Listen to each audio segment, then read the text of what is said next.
এখন আমি গাড়ির চাবি আর্নেসকে দিছি, দেখা যাক সে আনতে পারে কিনা।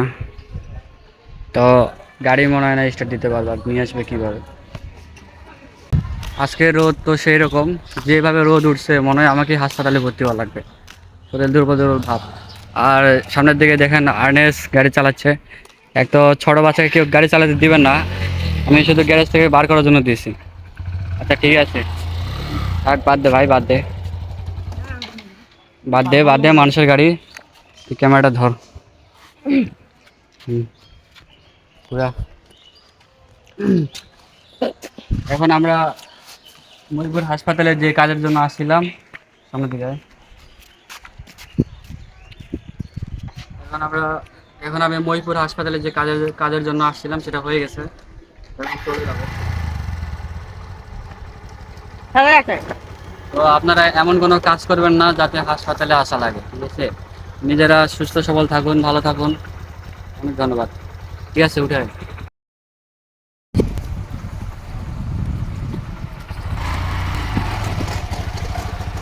আমরা এখন একটা নার্সারিতে যাচ্ছি, তো দেখবো ওই জায়গায় আমরা যে গাছটা খুঁজতেছি সেই গাছটা আছে কিনা।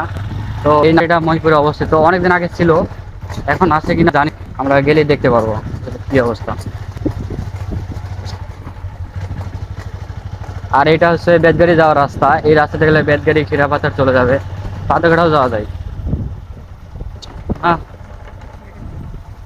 কোনো নার্সারি নেই, নার্সারি কবে যেন তুলে দিছে।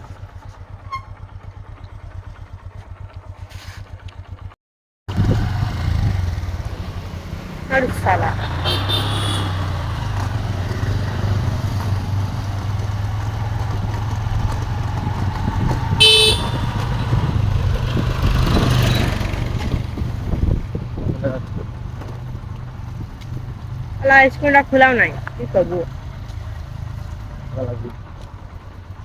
যা, নাম। ক্যামেরাও নষ্ট। তো আমি গাড়ি নিয়ে চলে আসলাম আমার স্কুলে। এটাই হচ্ছে আমার স্কুল, দেখুন, মহিপুর মাওলানা ভাসানী উচ্চ বিদ্যালয়। স্কুল থেকে আমি 5 বছর পড়াশোনা করে এসএসসি পরীক্ষা দিয়ে পাশ করে চলে গেছি। এখনও স্কুল জীবনের কিছু স্মৃতি মনে পড়ে। কিন্তু তুই ক্যামেরা এইভাবে ধরছিস কেন? এবার ঠিক আছে, কারণ অতক্ষণ ধরে ক্যামেরা ওইদিকে ছিল।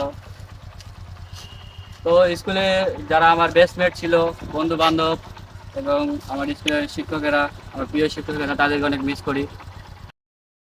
তো যারা আমার ছোট ভাই বোন আছো, মহিপুরে পড়াশোনা করতেছো, ভালোভাবে পড়াশোনা করো। মহিপুর স্কুলের নাম তোমরা উজ্জ্বল করো। আমরা যতটুকু পারছি করছি, তারপরে তোমরা তার থেকে বেশি করো। আমার যারা বেস্টমেট ছিলা, তাদের উদ্দেশ্যে বলি যে তোমরা এখন কে কোথায় আছো আমাদের জানাও। এখন আমরা যদি চাই সবাই মিলে একটা পুনর্মিলন করতে পারি। তো যারা যারা আমার ভিডিওটা দেখবা অবশ্যই আমার সঙ্গে যোগাযোগ করবা।